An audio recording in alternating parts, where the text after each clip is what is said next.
Thank you. And I appreciate the answer to Lakshmi. I was going to ask you, I feel it's been said, the importance of being able to feel. And could you explain a little bit what that means, the capacity to feel, and maybe that's a different question to what are feelings versus emotions. But I'm curious if you could elaborate a little bit. No, it's a very good question and a very profound one. In order to feel, one has to be completely open. One has to be willing to endure the intensity of the energy of the field. And those in the Buddhist tradition who can actually feel are called bodhisattvas. And the feeling that they have is compassion, because they can feel the suffering at the same time that they know it's an illusion. And they are not suffering, but they feel that suffering.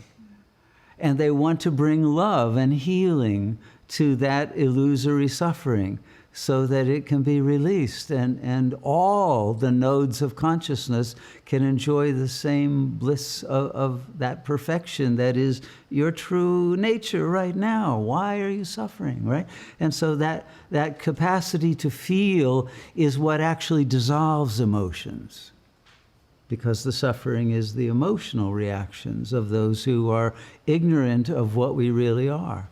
And so the power of the truth expressed as energy in the frequency of God consciousness that creates a vibrational reaction that dissolves the emotional, let's say, prison that the ego is in, and frees the other to fly into the infinite light and be absorbed in it, is the action of the yogi that enables graduation from the matrix, because that's what settles all one's karmic accounts from the past, is giving that unconditional love to the entire creation, including everyone in it, because in some lifetime, everyone was either a child or a parent or an uncle or an enemy that you killed and that killed you and that you gave birth to in another life,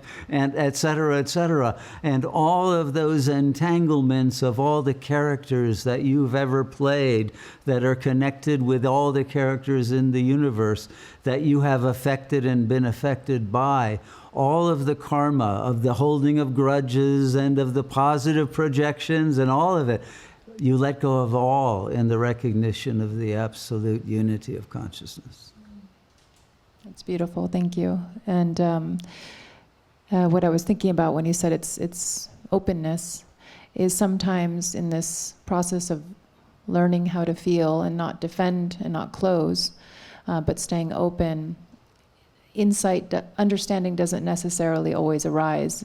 Sometimes it's just being able to stay open as maybe a first step. I guess that's kind of a question, is in that development of that capacity, is it first just being able to stay open without necessarily understanding? This is also a very good question.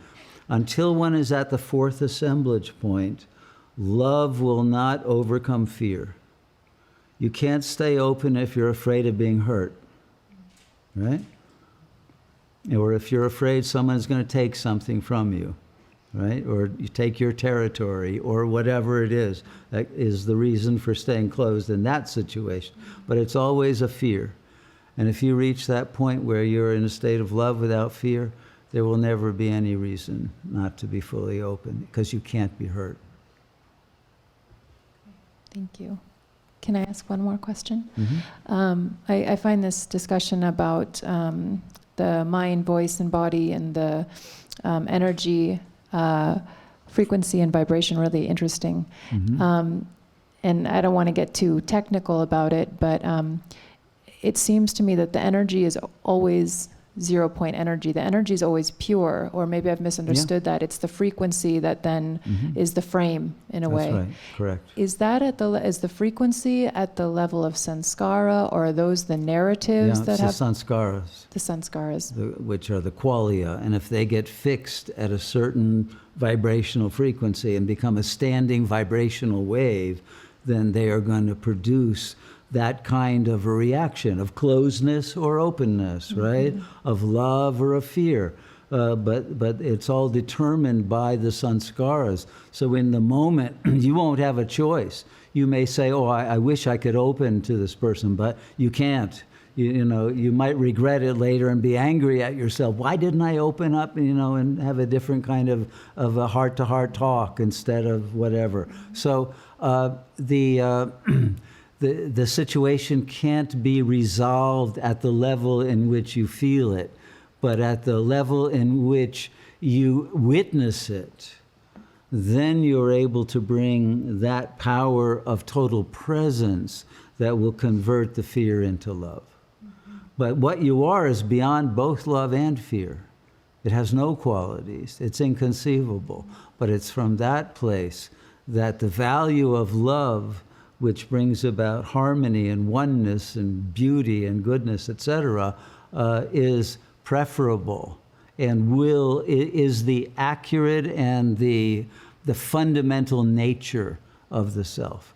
So it doesn't have to make a choice, but that's what is emitted, and that dissolves emotions. Thank you. Okay, thank you.